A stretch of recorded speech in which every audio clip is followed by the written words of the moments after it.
네, 이런 경우 기초연금이 가능한데 우연히 다른 방송을 보다가 안 된다고 하더라고요. 오늘은 제가 그 방법을 말씀드리겠습니다.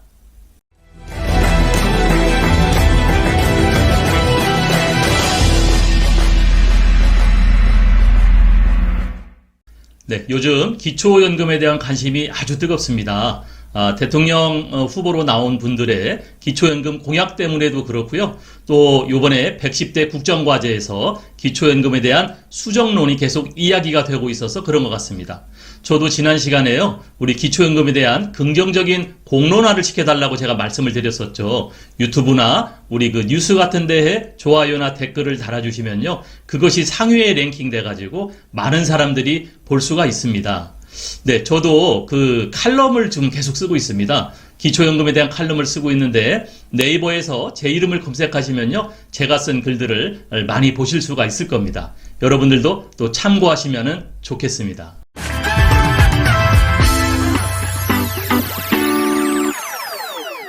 네, 오늘은 유튜브 방송에서 우연히 지나가다가 제가 어느 한 가정의 사례를 보았습니다. 그런데 그 방송에서는요, 해결 방법을 말씀드리지 못하고 안 된다고 안타깝다고만 얘기를 하더라고요.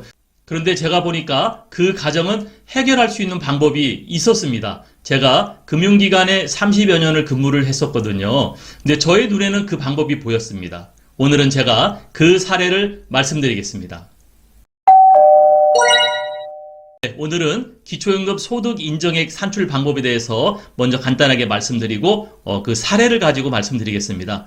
여러분, 소득 인정액은 소득평가액과 재산소득 환산액을 더해서 단독 가구는 180만 원, 부부 가구는 월 288만 원 안쪽에 들어와야 기초연금 수급이 가능하다고 말씀을 드렸습니다. 여기서 중요하게 생각되는 부분은 기타 소득이고요. 또 일반 재산, 우리가 부동산에서 기본 재산을 빼는 이 부분이 매우 중요하다고 했는데, 이 가정은 금융재산 때문에 문제가 됐더라고요.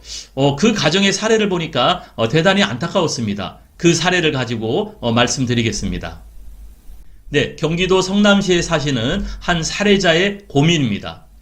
이분은 그 남편분이 아파트 공시지가가 약 5억 정도 되고요. 국민연금으로 140만 원을 수령을 하고 계셨습니다. 그리고 아내분의 이름으로 종신보험이 있는데요. 이 종신보험은 해약 환급금이 약 한 6천만 원 정도 됐었고요. 계약자와 수익자는 본인이고 피보험자는 남편의 이름으로 돼 있었습니다. 아마 남편분이 계속해서 질병에 대한 수술 치료가 좀 필요했었고요. 나중에 혹시 문제가 되면은 생활비를 쓰기 위해서 이 종신보험을 갖고 있었는데, 이분의 소득 인정액이 얼마나 나올까요? 하는 것이 그 질문이었습니다. 그래서 이 소득평가액과 재산소득 환산액을 따져봤더니요, 남편분은 소득평가액이 국민연금 140만 원밖에 없는 거죠. 그런데요, 오늘 주의 깊게 볼 부분은 재산소득 환산액입니다. 이 재산소득 환산액은 부동산 공시지가가 5억이니까 여기에서 0.85억을 빼죠. 경기도 중소도시에 해당이 되는 거죠. 그래서 0.85억을 빼고 여기 보니까요, 종신보험 6천만 원에서 2천만 원을 이제 금융자산 공제를 해주죠. 그리고 곱하기 0.04 나누기 12개월 하니까 151만 원이 나왔습니다.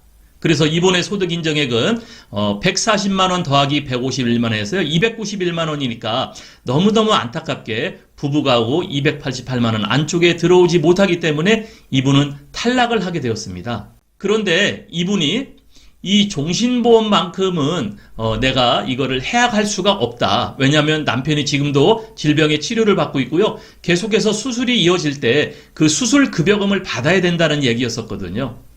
안타깝습니다. 이 보험을 유지가 되면서 이 기초연금을 탈 수 있는 방법을 저는 알고 있었습니다. 그런데 그 방송에서 이야기하시는 분은요, 안타깝게 이 부분을 잘 모르고 계신 것 같았어요. 그래서 이 부분은 안 됩니다, 이렇게 설명을 하셨는데, 제가 오늘 그 방법을 말씀드리겠습니다. 네, 뒤늦게 나이가 있으시니까 또 종신보험이 가입한 거는 잘하신 것 같습니다. 그리고 이 남편분이 아마 원래 갖고 있던 지병이 있으셔서 계속해서 통원치료 혹은 입원, 수술 같은 것이 아마 했던 것 같고요. 앞으로도 그런 부분이 계속해서 나올 때 그 부분이 계속 보장을 받아야 되는데, 이 부분은 이 금융자산 쪽에 이 종신보험이 없으면 가능했는데 이 부분을 놓치지 못하고 계속 들고 계셔야 되기 때문에 기초연금에 해당이 되지 않는다는 거였습니다. 그런데요, 이 방법이 있더라고요. 제가 그 부분을 말씀드리겠습니다. 먼저 아내는 아내 이름으로 종신보험 계약자를 아내, 수익자, 그러니까 돈을 타는 사람이죠. 수익자가 본인입니다. 아내 이름으로요. 그리고 피보험자는 남편 이름이었었습니다. 남편이 다쳤거나 혹은 질병이라든가 사망 시에 인전 보험금이 나오는데요. 이 남편의 입원, 수술, 사망보험금이 꼭 필요했던 것 같습니다. 그리고 이 아내는 종신보험을 내가 그래서 꼭 이거를 유지해야 된다, 가져갈 의지가 강했는데 여러분, 오늘의 핵심 포인트입니다. 이 계약자 명의를 엄마에서 자녀로 변경해 주는 겁니다. 다시 한번 말씀드릴게요. 계약자 명의를 자녀로 변경하면요. 네, 계약자는 아들이 되고요. 피보험자는 아버지, 수익자는 엄마가 되는 겁니다. 자, 그런데 여기서 오늘 중요한 포인트입니다. 이렇게 계약자 명의를 바꿨을 때 증여가 되거든요. 그런데 이 기초연금을 산출하는 방식에서는요, 증여가 되면은 바로 6천만 원을 빼주는 것이 아니라 자연감소분이라는 것이 있습니다. 자연감소분. 이 자연감소분에 해당이 되기 때문에 이 자연감소분을 한 달에 단독 가구는 209만 원, 부부 가구는 256만 원씩을 공제해 주게 되어 있습니다. 여러분, 이거 굉장히 중요한 건데요. 자연 감소분에 해당되는 이 기초연금의 증여 부분이 있기 때문에 이거를 미리 계약자 명의 변경을 하면은 가능하다는 얘기입니다. 그래서요, 제가 이거를 대충 계산했더니 2년 정도가 지나면은 이 6천만 원 증여되는 금액은 하나도 이 부부한테는 금융자산에 남아있지가 않습니다. 그러니까요, 이런 경우가 있다면 2년 전에 미리 계약자 변경을 해서 자연 감소분을 전부 다 제외시킨 다음에 하면은 이 부분 가능하고요. 혹시 그렇게 하지 못하고 지금 이 방송을 봤다면 증여를 시키고 자연 감소분이 다 끝나는 2년 후에 다시 기초연금을 신청해서 타실 수 있는 방법이 있으십니다.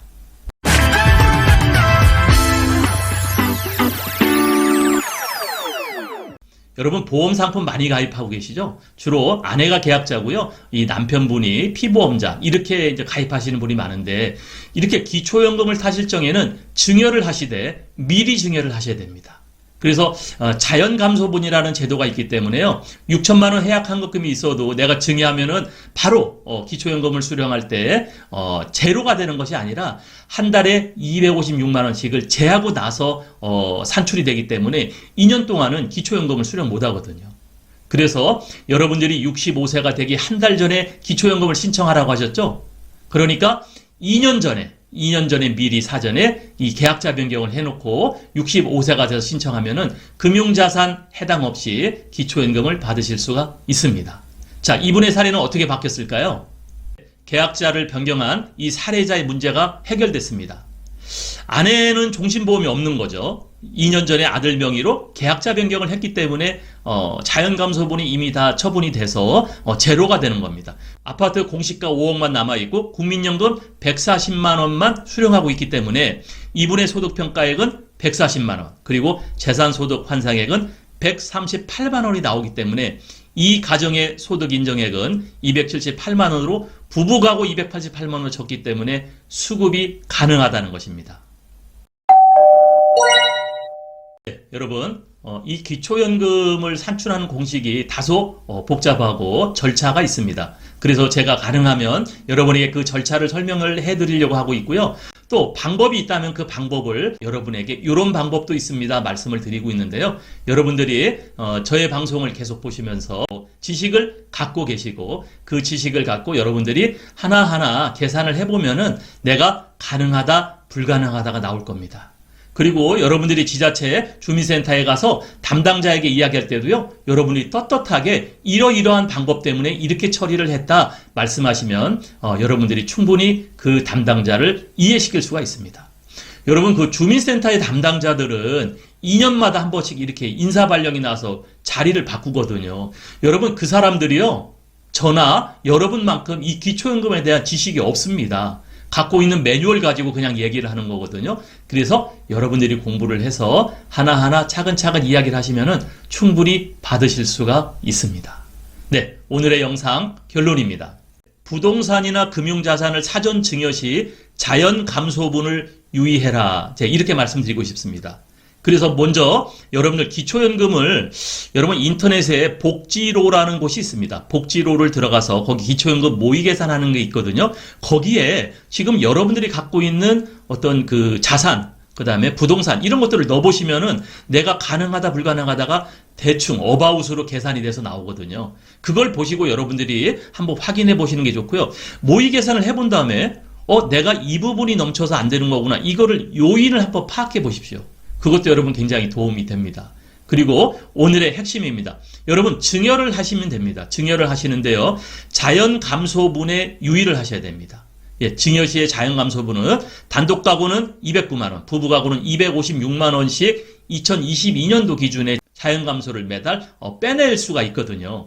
그래서 이걸 가지고 계산해 봤더니 보통 2년 정도면은 한 6천만 원 정도가 빠질 수가 있기 때문에 여러분들이 이걸 감안해 가지고 미리 자녀한테 증여를 해 놓는 것도 괜찮습니다. 그리고 이 보험 상품도 보장 내용을 유지하면서 계약자 변경을 할 수 있다. 그래서 여러분들의 남편이나 혹은 여러분들의 아내가 질병이나 치료를 하고 있을 때 충분히 그 보험 상품을 살리면서도 여러분에게 금융자산으로 잡히지 않는 방법이 있다는 거 오늘 말씀을 드렸습니다. 네, 여러분 오늘은 키포인트 자연감소분이라는 게 있구나 하는 것을 여러분들이 이해하시면 되겠습니다. 저희 방송에서는 다른 방송에서 듣지 못하고 보지 못하는 것들을 제가 여러분들에게 잘 분석해서 말씀을 드리고 있습니다. 여러분들 이 방송을 보시고요. 지금까지 제 방송에서 꾸준하게 여러분에게 부탁드렸던 거, 사회 공론화를 하는 거, 또 긍정적 여론을 말씀드리는 거, 그 다음에 여러분들이 이 기초연금에 대한 공부를 조금 더 하셔서 주민센터 담당자에게 당당하게 신청을 할 수 있는 그러한 여러분이 되시길 바라겠습니다.